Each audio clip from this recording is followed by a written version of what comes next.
किसी भी मुल्क का जो नौजवान तबका होता है वो बहुत अहम रोल अदा करता है किसी भी मुल्क की माशी तरक्की के लिए। अगर नौजवान तबके को तमाम फैसिलिटीज़ तमाम सहूलियात मिलेंगी तो मुल्क के लिए काम करेगा और मुल्क तरक्की करेगा। अगर नौजवान तबके को प्रॉपर तालीम नहीं मिलेगी, जॉब नहीं मिलेगी तो वो मजबूर हो जाएंगे कि अपना मुल्क छोड़कर दूसरे मुल्क जाएं। जब वो अपना मुल्क छोड़ के दूसरे मुल्क जाएंगे तो ज़ाहिरी बात है उसका फ़ायदा दूसरे कंट्री को होगा। अगर आप चाहते हैं कि उनका जो टैलेंट है, उनकी जो एजुकेशन है, उनके पास जो हुनर है, जो स्किल है, उसकी बदौलत आपका मुल्क तरक्की करे तो हमें चाहिए कि जितनी भी यूथ है, जितनी भी नौजवान नस्ल है, पढ़ी लिखी नौजवान नस्ल है, उनको जॉब अपॉर्चुनिटीज़ पाकिस्तान में ही मिलें। आजकल हम देखते हैं अपनी कंट्री में कि बहुत सारे स्टूडेंट ऐसे हैं जब वो अर्ली एजुकेशन हासिल करते हैं उसके बाद वो सोचते हैं कि हमारे कंट्री में कोई जॉब अपॉर्चुनिटी नहीं है तो इसीलिए हमें माइग्रेट करना चाहिए, अपना मुल्क छोड़ के दूसरे मुल्क जाके कोई काम करना चाहिए। ऐसा क्यों हो रहा है? क्योंकि एक तो सेल्फ अवेयरनेस नहीं है स्टूडेंट्स को, दूसरा स्टूडेंट्स के पास एजुकेशन होने के बावजूद जॉब्स नहीं है, टेक्निकल स्किल्स नहीं है और इस किस्म की वर्कशॉप नहीं होती जिसमें स्टूडेंट्स को बताया जाए कि आपका फ्यूचर क्या है, अगर आप पाकिस्तान में रहेंगे तो किस किस्म की फैसिलिटीज़ आपको मिलेंगी, अगर आप दूसरे कंट्री में जाएंगे तो आपको किस किस्म की फैसिलिटीज़ मिलेंगी और किस किस्म की फैसिलिटीज़ से आप महरूम रह सकते हैं अगर आप अपना कंट्री छोड़ के दूसरे कंट्री जाएंगे। तो ये तमाम चीज़ें यूथ नौजवान नस्ल को बताने की ज़रूरत है। वो कौन बताएगा? टीचर्स बताएंगे, हम सीनियर बताएंगे, वालिदैन बताएंगे और जितने भी हमारे गवर्नमेंट के लोग हैं या जितने भी बड़े लोग हैं वो अगर अपने छोटों को बताएंगे तो तब उनको अवेयरनेस होगी।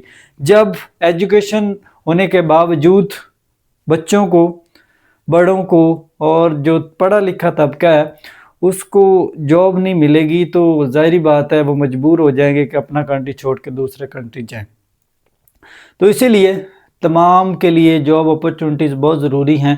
अगर जॉब अपॉर्चुनिटीज़ होंगी तो वो काम कर सकेंगे, अगर जॉब अपॉर्चुनिटीज़ नहीं होंगी तो वो मजबूर हो जाएंगे कि अपना मुल्क छोड़ के दूसरे मुल्क जाएं। एक बंदा या एक स्टूडेंट अपना मुल्क छोड़ना नहीं चाहता, अपना घर नहीं छोड़ना चाहता है, लेकिन उसको मजबूरियां होती हैं कि अपना मुल्क छोड़ के दूसरे मुल्क जाए। वजह क्या है कि वो उसको जॉब नहीं मिल रही होती, अपनी फैमिली के लिए कमा नहीं रही होता और जब वो अपनी फैमिली के लिए कमाएगा नहीं तो घर बैठा रहेगा और उसका फ़ायदा होने की बजाय घर वालों को उनका नुकसान होगा क्योंकि उन्होंने उस पे इतना पैसा लगा रखा है, इतनी एजुकेशन दिलवाई है, उसके बाद भी उसके पास जॉब अपॉर्चुनिटीज़ नहीं है, जॉब नहीं है। तो पाकिस्तान में क्या होता है कि बहुत सारे स्टूडेंट्स अर्ली एजुकेशन हासिल करने के बाद यही सोच रहे होते हैं और उनका माइंड ही ये बना होता है कि हमने आउट ऑफ कंट्री जाना है, वहाँ सर्व करना है, अच्छे पैसे कमाने हैं और अपनी फैमिली को भेजना है। कोई स्टूडेंट या कोई बंदा तब भी अपना मुल्क छोड़ता है जब उसको वहाँ फैसिलिटीज़ ना मिल रही हों। जब किसी को फैसिलिटीज़ नहीं मिलती तो वो मजबूर हो जाता है कि अपना देश, अपना घर, अपना मुल्क छोड़ के दूसरे मुल्क जाता है और वहाँ काम करता है। तो ऐसा कब तक चलेगा? जब तक हमारे मुल्क में नौकरियाँ नहीं मिलेंगी, लोगों को सही से लिविंग स्टैंडर्ड के हिसाब से वो चीज़ें नहीं मिलेंगी जो ज़रूरी हैं और जब तक ये चीज़ें नहीं मिलेंगी तब तक स्टूडेंट्स, बड़े और मुख्तलिफ़ किस्म की फैमिलीज़ वो मजबूर हो जाएंगे कि वो दूसरे मुल्क में जाके काम करें। जब आप अपनी एबिलिटीज़, स्किल्स दूसरे मुल्क में जाके सर्व करेंगे उनका फ़ायदा उस मुल्क को होगा और उस पैसे आपको मिलते रहेंगे, लेकिन आपकी जो क्वालिटीज़ है, जो आपने अर्ली एजुकेशन हासिल की है उसका फ़ायदा दूसरे मुल्क को होगा। जब दूसरे मुल्क को होगा तो उनकी माशियत बढ़ेगी, उनकी टेक्नोलॉजी में इजाफा होगा, उनका फ्यूचर अच्छा होगा, एजुकेशन बढ़ेगी और उनका म्यार बढ़ेगा और मुल्क वो डेवलप कंट्रीज़ में आ जाएंगे।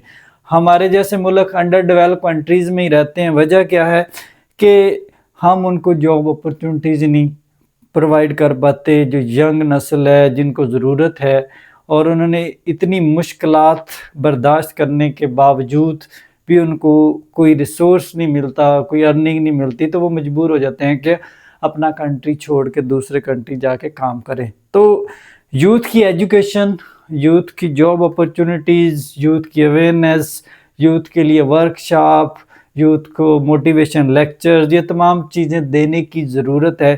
جب تک آپ یہ نہیں دیں گے آپ کی یوتھ پیچھے رہے گی، اور جس ملک کی یوتھ پیچھے رہتی ہے وہ ملک کبھی بھی ترقی نہیں کرتا۔ وہی ملک ترقی کرتے ہیں جن کی یوتھ کام کرتی ہے، نئی چیزیں کریٹ کرتی ہے، نئی انوینشن کرتی ہے اینڈ ریکارڈز بناتی ہے، تو وہی ملک ترقی کرتا ہے۔ اسی لیے یوتھ کو جاب دینے کی ضرورت ہے، ورکشاپ دینے کی ضرورت ہے، موٹیویشن لیکچر دینے کی ضرورت ہے، سیمینارز کنڈکٹ ہونے چاہیے تاکہ یوتھ ان تمام چیزوں کو سمجھ سکے اور نالج حاصل کر سکے۔ تو اسی لیے ایک چیز جو بہت ضروری ہے یوتھ کے لیے، ان کی ایجوکیشن کے بارے میں سوچا جائے اور وہ تمام چیزوں کے بارے میں سوچا جائے، بہت ضروری ہے۔